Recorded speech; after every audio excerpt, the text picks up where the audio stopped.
Hello, it's me, PCPatientZero. No, I haven't turned into a goat. I'm hanging out with goats. Wait, I'll prove that it's me. Hang on. Can you see? There we go. Oh, goat is eating my pants. Yep, it's me, see?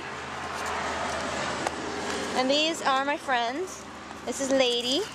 They're the one that is licking my hand now. This is Mac, as in Mac truck. This is the white one is Pearl. And this littlest one is Percy. Her full name is Persistence, I think, because her whole family, we use the names that are like, I guess, virtues basically. Little known fact about me: I used to raise dairy goats. These are all that is really left of my herd. It's very sad, but I love these guys anyway. Hi, Mackie. Mac's my baby. He's my baby. Oh, Lady, you're my baby too. Oh, they're so sweet. I love goats. But now I'm gonna go back inside. Say bye, goats. They always want to follow me. I'll see you guys later. Hey everybody, are you ready to read Macbeth, Act 4, Scene 2? Cool. In other news, I have goat saliva on my hand, and I'm okay with it. This scene begins with Macduff's wife, who doesn't get a name. She's just Lady Macduff. Her son, who is called the Son, I think. Yep, just Son. And Ross. All around good old friendly guy Ross. I like Ross, he's nice. Lady Macduff is upset in this scene because her husband, Macduff, just buggered off and went to England. Well, he's trying to get help for like the war effort, but she's really mad because he just left them. And Lady Macduff is talking to Ross. They're apparently cousins. They're at least friends. What hath he done to make him fly the land? And Ross says, you must have patience, madam. She says, he had none. His flight was madness. When our actions do not, our fears do make us traitors. Ross, you know not whether it was his wisdom or his fear. So she's like, he was afraid and ran away. And Ross is like, maybe he was being smart. He's trying to help out. Lady Macduff says, wisdom, to leave his wife, his babes, his mansion, and his titles in the place from whence he himself doth fly? He loves us not. He wants the natural touch, for the poor wren, the most diminutive of birds, will fight her young ones in the nest against the owl.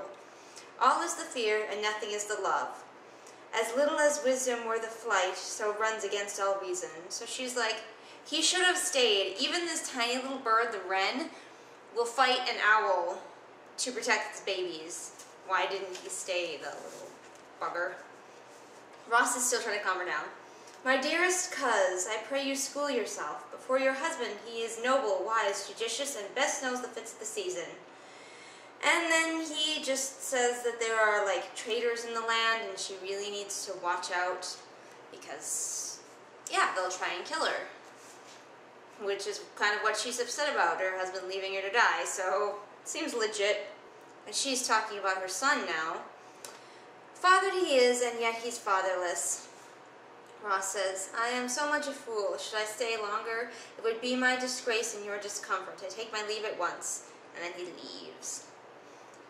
And she turns to her son. Sirrah, your father's dead. And what will you do now? How will you live? Son says, as birds do, mother. She says, what, with worms and flies? Son, with what I get, I mean, and so do they. Lady, poor bird, thou dost never fear the net nor lime, the pitfall nor the gin. Son, why should I, mother? Poor birds, they are not set for. My father is not dead, for all you are saying. So basically, she's like, oh, poor kid.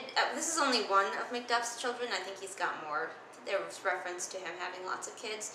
And she's like, oh, poor kid, you don't have a father. And the kid's like, yes, I do. You're lying to me. He's still alive. Because she told the kid that his father's dead, but he's not. Obviously, he's in England. Which, if you're Scottish, is as good as dead.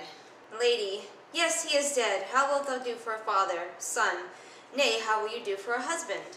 Lady, why, I can buy me 20 at any market. Son, then you'll buy him and sell him again. Lady, thou speakest with all thy wit, and yet in faith, with wit enough for thee. They have, I like that little exchange. It's really just kind of cute and just there, you know. Then the son asks, was my father a traitor, mother? She says, aye, that he was. Son, what is a traitor? Why, one that swears and lies. And be all traitors that do so? Every one that does so is a traitor and must be hanged. So the son says, and must they all be hanged that swear and lie? Lady says, every one. Son, who must hang them? Lady, why, the honest men. Son, then the liars and swearers are fools, for there are liars and swearers enough to beat the honest men and hang them up. So he's like, is my father a traitor? Yes. Why? Because he's dishonest. Well, what happens to dishonest men? They get hung by good men. And the kid's like, well, there are a lot of dishonest men. If they were smart, they would beat up the good men and hang them and get away with it. This kid's pretty clever. I like this kid. Now, God help thee, poor monkey, she says. She calls him a monkey. But how wilt thou do for a father? Son, if he were dead, you'd weep for him. If you would not, it were a good sign that I should quickly have a new father. Lady, poor prattler, how thou talkest. This kid is like really on top of it. It's too bad about what's gonna happen next. A messenger shows up. I'm just gonna paraphrase. The messenger's just like, shit's coming your way, my lady. You should leave. You should get out because bad stuff's coming. And then the messenger runs away. And she says, whither should I fly? I've done no harm, but I remember now I am in this earthly world, where to do harm is often laudable. To do good sometime accounted dangerous folly. Why then, alas, do I put on that womanly defense to say I have done no harm? She's like, I haven't done anything wrong, but that doesn't matter. So why am I going with that, like, sort of cowardly defense of saying I haven't done anything wrong? You know, when she should probably be arming herself. Get the weapons. But enter the murderers. She says, what are these faces? And the murderer says, where is your husband?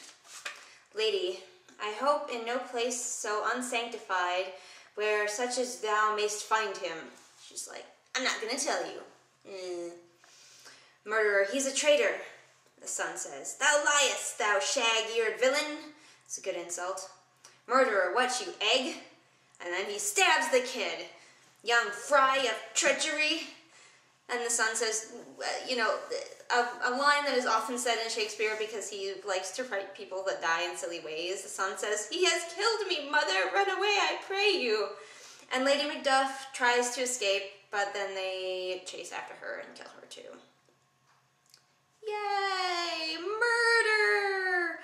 So, that is the cheery end of Act 4, Scene 2. I hope you are feeling all uplifted and happy now.